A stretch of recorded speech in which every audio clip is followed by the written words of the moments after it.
saya akan panggil ketum kita tercinta, Referen Dr. Gunadi Gunawan untuk menyampaikan visi misi dari PUNI. Lebih meriah lagi dong, lebih hangat lagi. Shalom.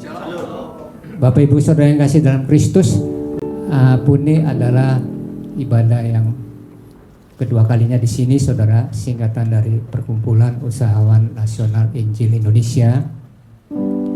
Saya bersama Pak Ngalimin Halim, ya, founder 3G Resort dan 5G Resort dan importir buah.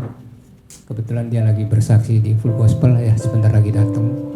Kita sepakat supaya membuka chapter-chapter, ya, karena selama ini beliau selalu berbuat baik dalam hal membagi sembako pada orang-orang miskin. Lah saya bilang, yuk juga harus ada vertikalnya, yaitu menjadi terang dunia, memberitakan Injil.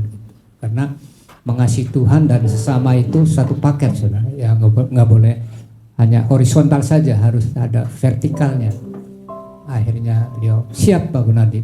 Nah, makanya kita bersama-sama beliau, ya. Nah, sekarang akan saya kemukakan visi misi PUNI, ya. Ada 3 hal, saudara. Edukasi itu pendidikan penting, ya. Kedua, komunitas bisnis, ya. Komunitas bisnis ini jejaring bisnis, saling tukar-menukar informasi produk usaha masing-masing member. Dan ketiga, peduli sosial, saudara, ya. Yang tadi saya sebutkan, berbuat baik kepada orang-orang marginal, ya, kepada siapa, gitu. Apa artinya edukasi? Ya.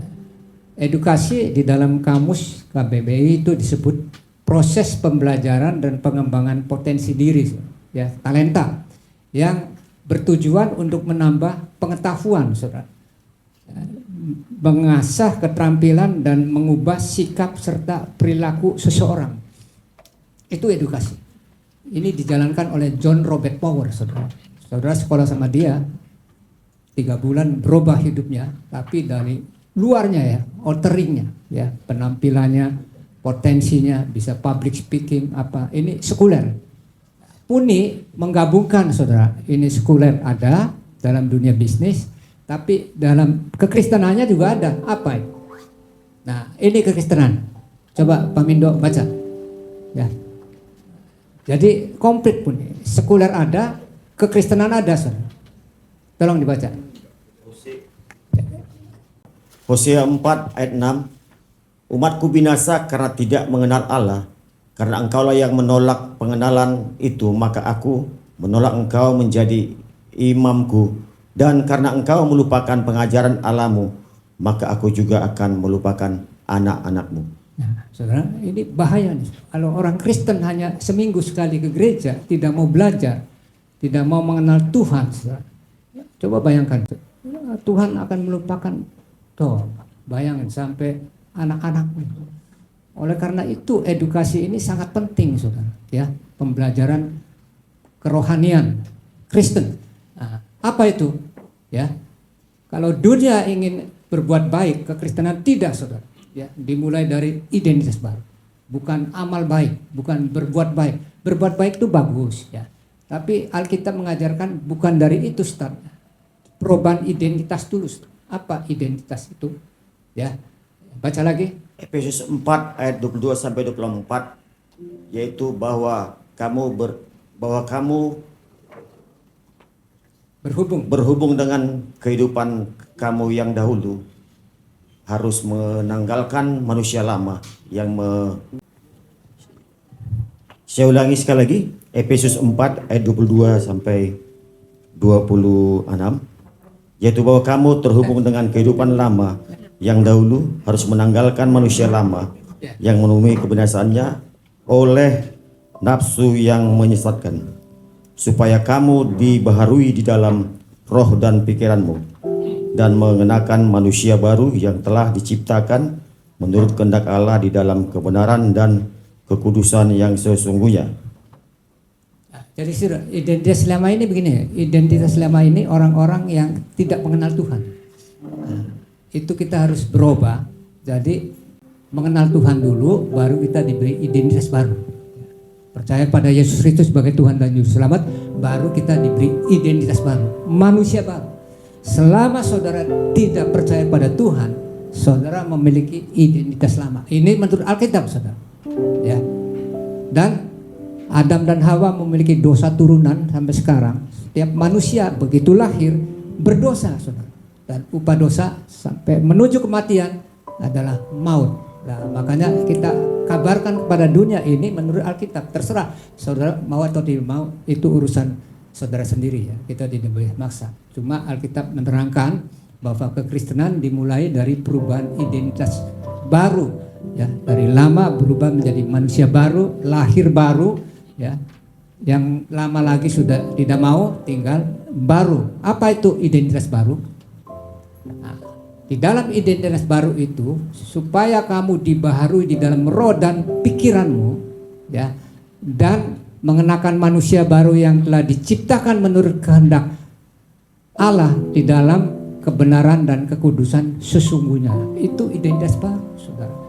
Kita berubah jadi hidup tidak dipimpin daging lagi, tapi hidup dipimpin oleh roh. Mengapa belakangan ini kita lihat KPK menangkapin orang-orang, makin pejabat tinggi makin ditangkap masuk penjara? Karena hidup dipimpin oleh daging, saudara. Ya, bukan hidup dipimpin oleh roh. Kalau hidup dipimpin oleh roh, menurut Alkitab, dia berani menolak kejahatan dan menegakkan kebenaran sepanjang hidup dan kekudusan, saudara. Hebat, luar biasa. Dan ini bisa dibuktikan nanti Bang Alimin bersaksi. Ya, 20 tahun dia terikat minum pil ekstasi, 20 tahun dia terikat wanita, 1000 wanita. Begitu terima Yesus, identitasnya berubah, semuanya diputuskan, hilang sama sekali. Saya mau tanya, ada kuasa yang lebih hebat lagi nggak selain dari Tuhan? Ya, nggak ada, saudara, karena iblis sudah dikalahkan. Amin. Nah, ya. Di dalam Roma 8 ayat 17, coba baca, Pak Mindo. Ayo baca ini aja depannya. Dan jika kita adalah anak, maka kita juga adalah ahli waris. Maksudnya orang-orang yang berhak menerima janji-janji Allah yang akan menerimanya bersama-sama dengan Kristus. Seorang ahli waris. Ada satu orang menyelidiki kekayaan Elon Musk, 431 miliar US dollar. 7.800 triliun. Coba kalau saudara jadi ahli waris dia, bangga nggak saudara? Wah, bangga sekali. Nah, ini ahli warisnya Yesus, identitas telah berubah. Ya, bumi langit punya dia. Dia menguasai. Harus bangga, saudara. Ya, karena ini firman Tuhan, nggak bisa bohong. Baca lagi Galatia. Galatia 5 ayat 24. Barang siapa menjadi milik Kristus, ia telah menyalibkan daging dengan segala hawa nafsu dan keinginannya. Jadi berubah total, saudara. Ya, jadi hidup ini, saudara, ya, kita berpengalaman banyak pahit ketir. Ya, sebelum kita bertobat, sebelum menerima kita Kristus, hidup dalam kegelapan. Ya, begitu terima Kristus, saudara.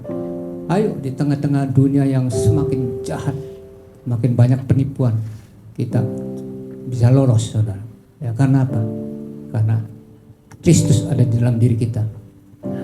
Apa itu identitas baru? Ya, harus mengenal Tuhan dulu, saudara, baru mengenal diri sendiri.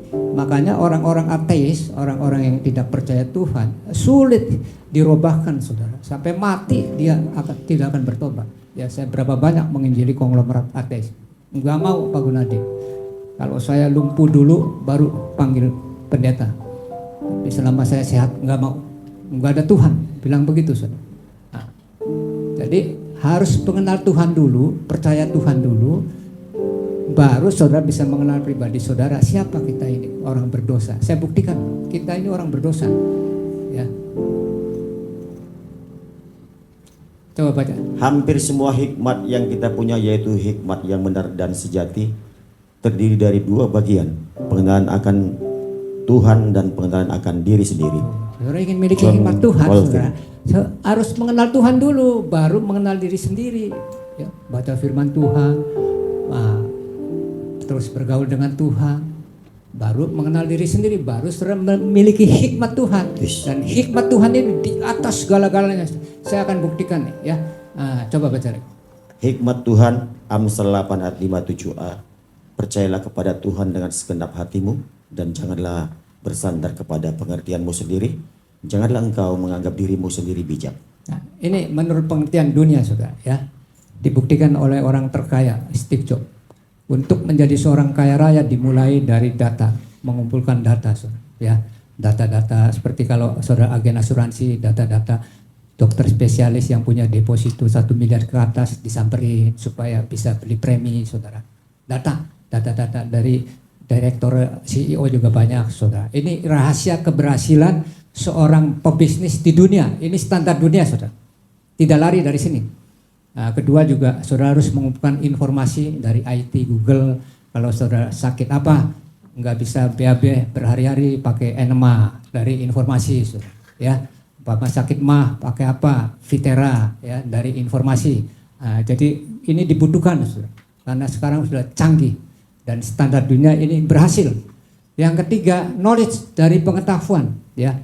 Mempelajari ahli bidangnya kayak Steve Jobs, ya, mempelajari terus handphone Android sampai berapa tara, naik lagi dia memiliki kompetensi, ya, ahli di bidangnya, saudara, ya. Lalu lama-lama menjadi reputasi, nama baik itu kalau orang sudah memiliki reputasi, berkat itu datang sendiri, saudara, ya, kayak Pak Elsen tadi. Orang datang sendiri, ayo doain sembuh. Nah, itu reputasi, saudara, udah paling tinggi. Yang di atas ini, saudara, harus memiliki hikmat Tuhan. Kalau enggak jatuh, ya, saya buktikan. Steve Jobs, coba baca. Mereka keberhasilan dengan konsep dunia dengan kecerdasan pengetahuan. Saat berbaring di tempat tidur dalam keadaan sakit dan mengenang kembali seluruh perjalanan hidupku, aku menyadari bahwa segala pengakuan dan kekayaan yang kumiliki tak ada artinya di hadapan kematian kian mendekat. Saudara, kekayaannya berapa, saudara? Bukan miliar dolar, billion dolar. Bayangin, dia kena kanker stadium 4 pankreas. Baca lagi di bawahnya, coba. Pengusaha, ya, bawahnya. Pengusaha, penemu dan investor asal Amerika, pendiri Apple pelopor revolusi komputer pribadi, desain grafis, smartphone, film animasi, dan berbagai perangkat elektronik modern. Pada saat sakit dia, percuma saya kaya raya, nggak ada artinya, mendingan saya hidup sederhana, sehat, dia bilang. Karena tidak memiliki wisdom Tuhan, saudara. Ya. Jangan dikira orang kaya raya enak, saudara, dimakan 7 turunan enggak habis. Bohong itu. Pengkhotbah mengatakan, coba. Siapa mencintai uang tidak akan puas dengan uang, dan siapa mencintai kekayaan tidak akan puas dengan penghasilannya. Ini pun sia-sia. Saudara, Pengkhotbah 5:9. saya tidak pernah dengar orang kaya raya dimakan 7 turunan habis. Enggak ada, saudara. Paling generasi keberapa habis. Tapi Injil Martin Luther King 500 tahun yang lalu sampai sekarang masih dikenal, saudara. Nah, itulah yang kasih dalam Kristus. Kita boleh kaya, boleh, tetapi harus memiliki wisdom, hikmat Tuhan. Tetapi kalau saudara tidak memiliki wisdom, hikmat Tuhan, binasa, saudara, sengsara menderita kematian. Kasih tahu kepada family kita, teman-teman kita, ayo kita cari Tuhan, mengenal Tuhan. Maka saudara akan mengenal pribadi saudara. Saya buktikan pribadi manusia ini pada dasarnya jahat, saudara. Apa gunanya seorang memperoleh seluruh dunia tetapi ia kehilangan nyawanya? Yesus sendiri berkata, saudara. Bagus. Ya. 15, Siapa yang sekarang 36. saya kasih 100 miliar tapi sebulan lagi meninggal, mau nggak? Kagak mau kan? Nah, jadi nyawa lebih penting, saudara, ya, daripada uang. Nah, ini hikmat nih. Definisi hikmat Amsal 8:12-14. Aku hikmat tinggal bersama-sama dengan kecerdasan dan aku mendapat pengetahuan dan kebijaksanaan. Takut akan Tuhan ialah membenci kejahatan dan aku benci kepada kesombongan, kecongkakan, tingkah laku yang jahat dan mulut penuh tipu muslihat. Padaku ada nasihat dan pertimbangan, akulah pengertian, padakulah kekuatan. Saudara kalau sudah memiliki hikmat Tuhan, saudara akan membenci kejahatan. Saudara akan membenci kesombongan, saudara akan rendah hati, saudara, ramah tamah. Dulu saya kenal Pak Elson sombong, saudara, pedagang pengusaha. Begitu bertobat, waduh, sekarang kaget. Ya, itu ya saudara, hikmat Tuhan. Congkak, tingkatkan mulut yang tipu muslihat, dulu suka bohong. Ayo, saudara tahu nggak suka bohong? Kalau karyawan kepada bosnya, kamu jam 8 sudah belum masuk kantor, kemana aja? Padahal dia lagi mandi. Iya bos, saya OTW. Itu bohong kan? Berapa hari coba? Kalau sehari bohong 3 kali, berapa? Sebulan berapa, saudara? Jadi manusia itu nggak ada yang sempurna, saudara. Bahkan ini coba dibaca nih. Bayangkan sebuah masyarakat Riset. di mana tidak ada seorang pun yang mempercayai orang lain untuk menepati janji, di mana setiap pemimpin berbohong sebagai kebiasaan, di mana setiap guru dicurigai sebagai penipu akademisi, dan setiap pendeta sebagai penipu moral, di mana kontrak tidak pernah diharapkan untuk didapati. Tidak ada mitra bisnis yang dapat membuat keputusan dengan keyakinan bahwa ia memiliki tahta yang benar. Hidup akan menjadi brutal tanpa kepercayaan kita berubah dan komunitas. Nah, coba, ini hasil riset orang Barat, manusia itu jahat. Saya tanya Pak Santoso, bekas mantan kepala cabang Bank Artagraha, berani nggak bank kasih kredit tanpa jaminan? Gak berani. Berani nggak saudara kasih pinjam orang 10 juta tanpa jaminan? Ayo, pasti diambil, disikat saudara, karena jahat pada dasarnya. Hati-hati saudara, manusia. Coba bayangkan kalau kita nggak kenal Tuhan. Coba. Jadi pada dasarnya, waduh kok kenapa begini hidup ya? Berapa banyak orang ditipu, investor bodong. Hati-hati saudara, karena ini naluri dari manusia saudara. Nah kalau kita nggak punya Tuhan, bisa bunuh diri saudara. Orang bisa kebobolan sampai ratusan miliar, tahu nggak? Nah, saya tanya lagi, pabrik apa yang memproduksi sumur hidup sampai kiamat nggak tutup? Ayo. Karena kejahatan ini saudara, kan manusia ini kan bertambah tahun semakin jahat, ngerti nggak? Nah, pabrik ini untuk memproduksi keamanan manusia itu apa saudara? Gembok. Berani nggak saudara meninggalkan rumah nggak digembok? Harta saudara ada di situ, emas berlian. Kagak berani saudara. Berani nggak saudara meninggalkan kantor dikunci semua, ya, atau rumah? Dan yang terakhir, berani nggak saudara meninggalkan mobil di mall tanpa dikunci? Kagak ada saudara, semua pasti dikunci karena takut dicuri. Lah itu karena manusia nalurinya pada dasarnya jahat. Ya. Tidak semuanya tapi nalurinya saudara. Ya, makanya definisi dosa ini begini. Dosa adalah pelanggaran terhadap hukum Allah, tidak mentaati apa yang Allah kehendaki bagi kita dalam firman-Nya. Efesus 4 ayat 11, janganlah turut mengambil bagian dalam perbuatan-perbuatan kegelapan yang tidak berbuahkan apa-apa, tetapi sebaiknya telanjangilah perbuatan-perbuatan itu. Jadi kita harus menjadi solusi, saudara, memberitahu, menelanjangi perbuatan dosa itu. Jangan kita masuk ke dalam perangkap itu, saudara. Nah, itu hanya dengan firman Tuhan, hanya dengan kuasa Roh Kudus, saudara, berani kita mengusir. Nah, sekarang kita masuk ke komunitas bisnis. Ya, baca lagi. Komunitas bisnis, setiap member berhak mempresentasikan produk usahanya di saat seminar bisnis gathering dengan berpartisipasi support donasi. 2. Tukar menukar kartu nama sesama member. 3. On the spot ke lokasi member yang perusahaannya sedang mengalami keberhasilan. Ya, jadi nanti di saat seminar session pertama saudara bisa presentasi ya. Saya pernah ikut seminar di AMA ya, sebulan sekali, 500.000 di hotel.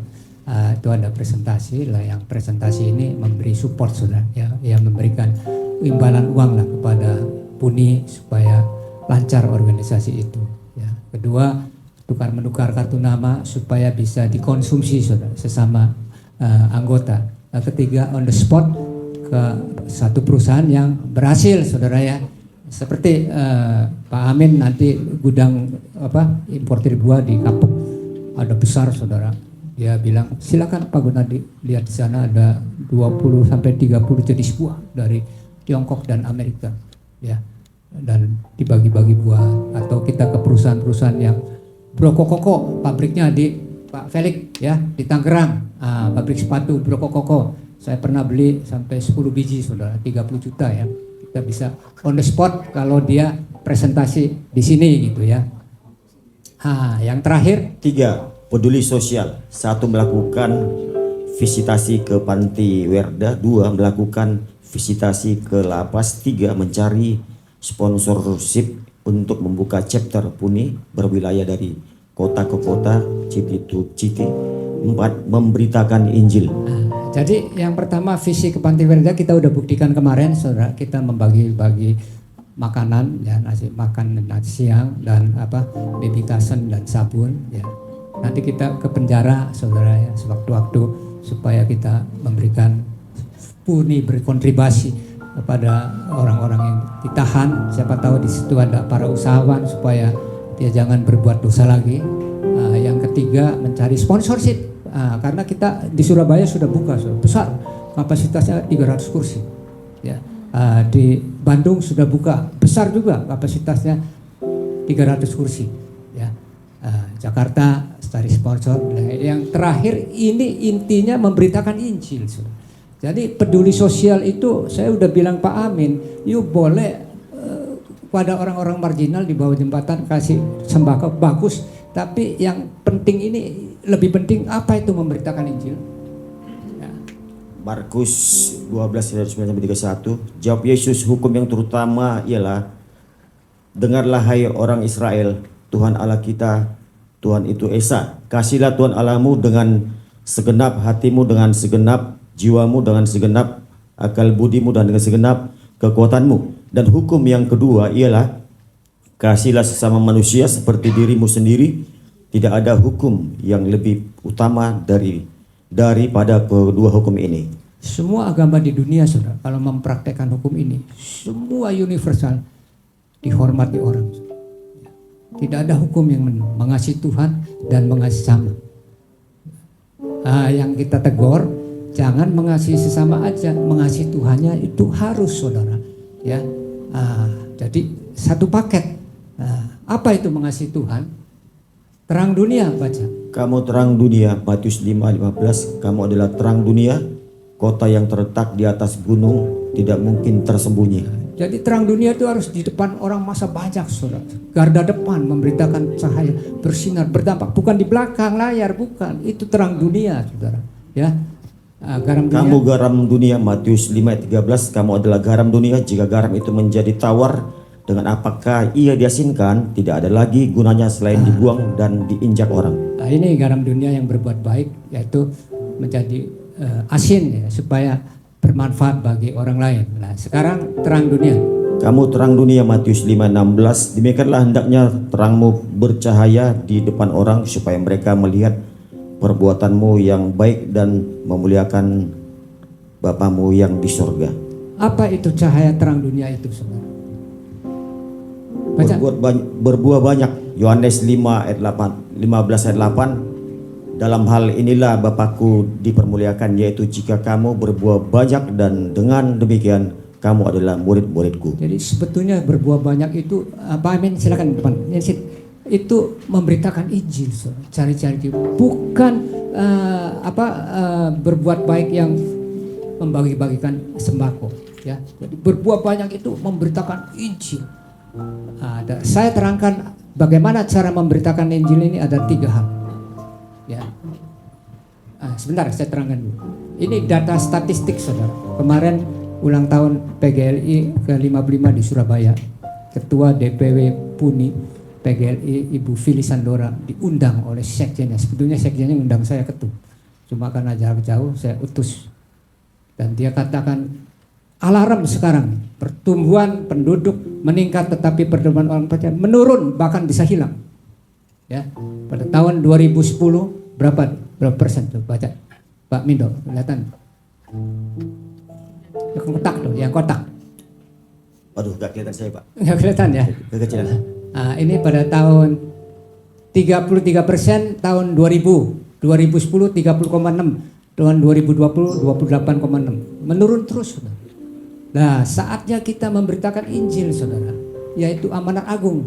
Matius 28 ayat 19-20. Karena itu pergilah, jadikanlah semua bangsa muridku dan baptislah mereka dalam nama Bapa, Anak dan Roh Kudus, dan ajarlah mereka melakukan segala sesuatu yang telah kuperintahkan kepadamu, dan ketahuilah aku menyertai kamu senantiasa sampai kepada akhir zaman. Disertai, saudara, sampai akhir zaman. Ya, ada 3 cara menginjil. Saya terangkan. Ini yang paling efektif. Menjangkau orang-orang yang tidak seiman dengan cara tidak mengkristenisasikan. Hati-hati, saudara. Jangan kita mengkristenisasikan agama orang lain. Kita akan dimarahi. Ya. Karena di sini ada hak asasi manusia. Tetapi dengan teladan kita, saudara. Jadi kasih tahu aja. Kalau kepada teman yang tidak seiman kita ajak makan, Pak, Bapak bisa lihat nggak teladan saya berubah?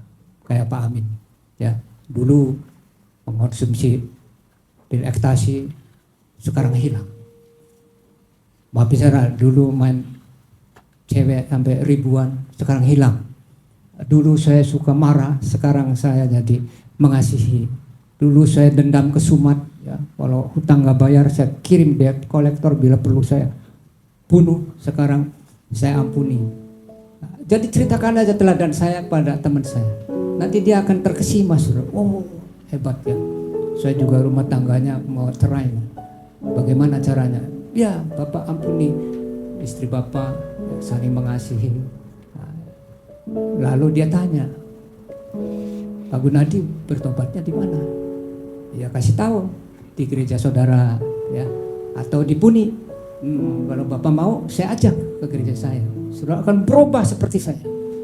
Jadi dengan teladan, saudara, dia akan berubah. Ya, Pak Amin menginjil kesaksian, saya salut dengan teladan berubah 180 derajat. Beliau tidak mengkristenisasikan, lu harus jadi orang Kristen, tidak. Ya, menawarkan bahwa teladan saya berubah nanti setelah terima Kristus. You ingin berubah seperti saya? Saksikan, boleh. Ajak saudara ke gereja saudara atau ke Puni. Ini yang pertama ya. Yang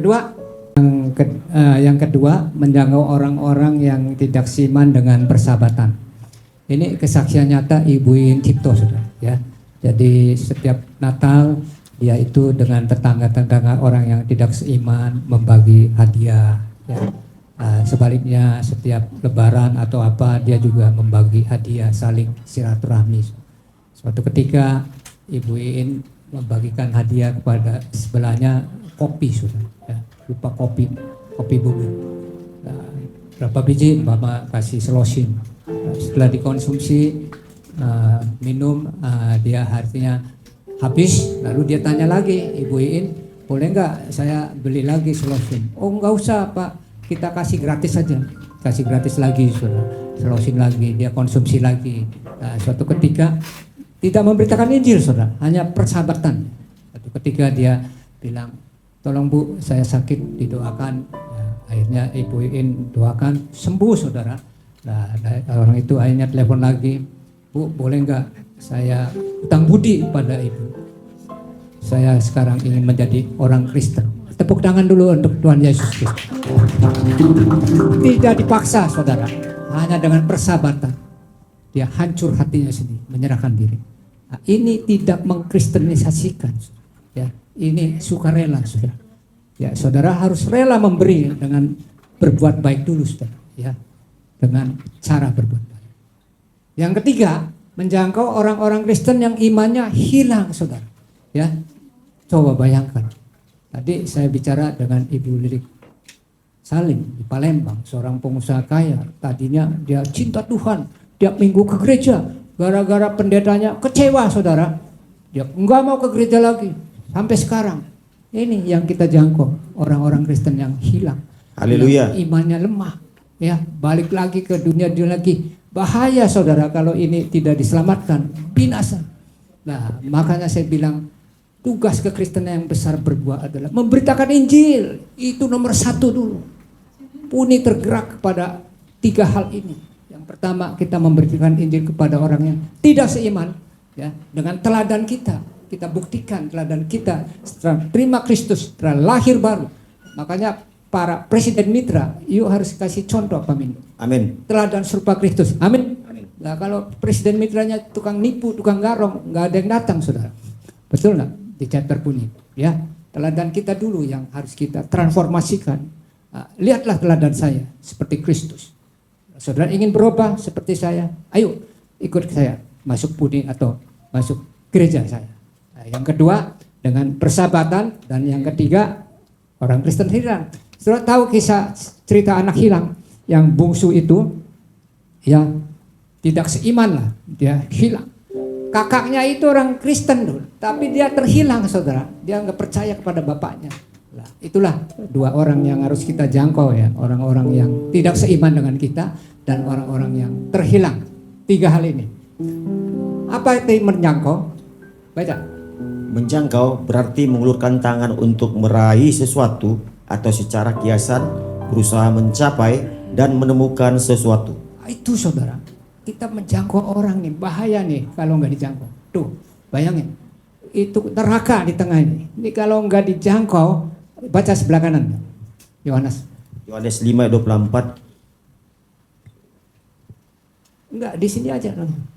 Kekecilan Pak, nggak bisa saya baca. Aku berkata kepadamu, Ya. sesungguhnya barang siapa mendengar perkataanku dan percaya kepada Dia yang mengutus aku, ia mempunyai hidup yang kekal dan tidak turut dihukum, sebab ia sudah pindah dari dalam maut ke dalam hidup. Ini saudara, sebelah kiri itu tahu nggak, orang-orang yang tidak seiman, orang Kristen yang telah hilang. Kalau kita tidak jangkau, saudara, jebur ke neraka. Tugas kita ini sebetulnya ini berbuat baik. Keduanya baru bagi sembako. Amin. Kalau ini dihilangin, keluarga saudara pada banyak nyemplung neraka, teman-teman saudara yang tidak seiman nyemplung neraka, orang-orang Kristen yang sudah beriman hilang lagi, nyemplung neraka. Wah, luar biasa, saudara. Ya. Alkitab membukakan semua kita orang Kristen harus memberitakan Injil. Omong kosong kalau dia bilang sebut orang Kristen lahir baru, tapi tidak pernah memberitakan Injil. Omong kosong. Ya, ini yang paling terakhir tugas kekristenan. Jadi tugas Puni adalah saudara, pertama memberitakan Injil dulu, baru kedua berbuat baik. Yang tadi ini sudah. Baru ini saudara. Ya, next. Galatia 6:10, karena itu selama masih ada kesempatan bagi kita, marilah kita berbuat baik kepada semua orang, tetapi terutama kepada kawan-kawan kita seiman. Nah, ini yang kedua, saudara, yang horizontal, ya. Jadi ibaratnya itu orang di sana, saudara kita di sini, dia butuh pertolongan, bahan makanan, sembako, pangan, lah baru kita datang ke sana, saudara, ya, untuk menjangkau. Tetap kita lakukan perbuatan baik ini, saudara, ya. Jangan sampai hilang, ya. Yang terakhir, saya ibaratkan seperti binatang, ya.